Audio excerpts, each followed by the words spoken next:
जे ज़ात की जुम्बश काने जा मोसे हलिसा जर्जी में तो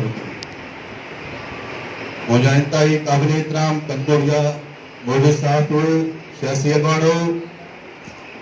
पिडाल में वेठल धरती जा गैरतमंद फर्जदो जी सिंध दोस्तों सहाफ़त मुल्क जा 4 अहम थंबा हूंदा आहिनि पार्लियामेंट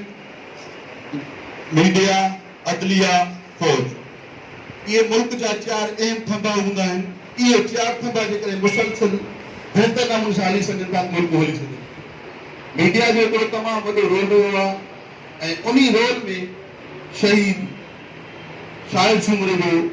किरदार तमामु हिकिड़ो तारीफ़ जे लाइक़ु आहे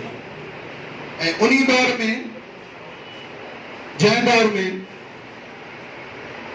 मोबाइल कोन हो उन दौर में 3G नेटवर्क कोन हो उन दौर में जेका इन कबायली इलाइक़े में जागीरदारी निज़ाम में दकियानूसी दौर में जेका हिन शहीद शाहिद सुमरे किरदार अदा कयो ऐं उहो तव्हां असांजे साम्हूं आहे ऐं तंहिंजे करे ही जेके बि माण्हू गठिया आहिनि शहीद की खिराजी तहसील पेश करण जे लाइ गठिया आहिनि ऐं उहो दौर हूंदो जो कंहिं ज़ुल्म ज़्यादती जी जेका फोटो तस्वीर जेकॾहिं अख़बार लॻाइण लाइ हुजे हा उहो बि सकर को माण्हू मोकिलिया तॾहिं कोई अख़बार में ख़बर लॻे हा फोटे अॼु ही जदीद दौर आहे असांखे सहाफ़ी दोस्तनि ते फ़ख़ुरु आहे सहाफ़त उहा सहाफ़त जेका मज़लूम जी घुरिजलो हुजे जेका ज़ुल्म ऐं ज़्यादती जे ख़िलाफ़ बीठो हुजे ऐं असीं बि उन्हनि खां उमेद कयूं था त अलाह हिननि सभिनी सहाफ़ियुनि खे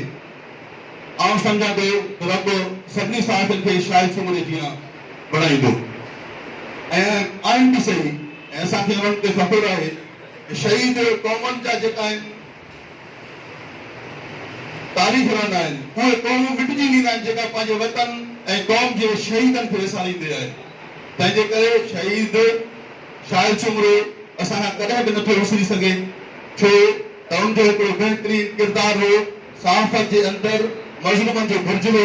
हो हुन जागीरदारी निज़ाम खे चैलेंज कयो हुन शहादत मानी अॼु उन शहादत जी रुतबे ऐं उनजी जेका कुर्बानी जे करे अॼु असां ही सभु सियासी माण्हू उनखे खिराजी तहसील पेश कयूं था ऐं असां सभई सियासी माण्हू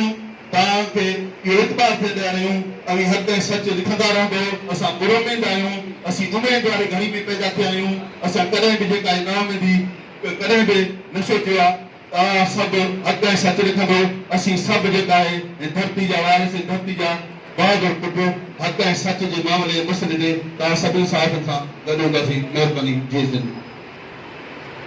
वॾी महिरबानी हाणे आउं PTI ज़िला कश्मीर कंदकोट जे अॻवान मुक़दम शामोर खान बंगवार खे गुज़ारिश कंदुसि त उहे दिन पंहिंजे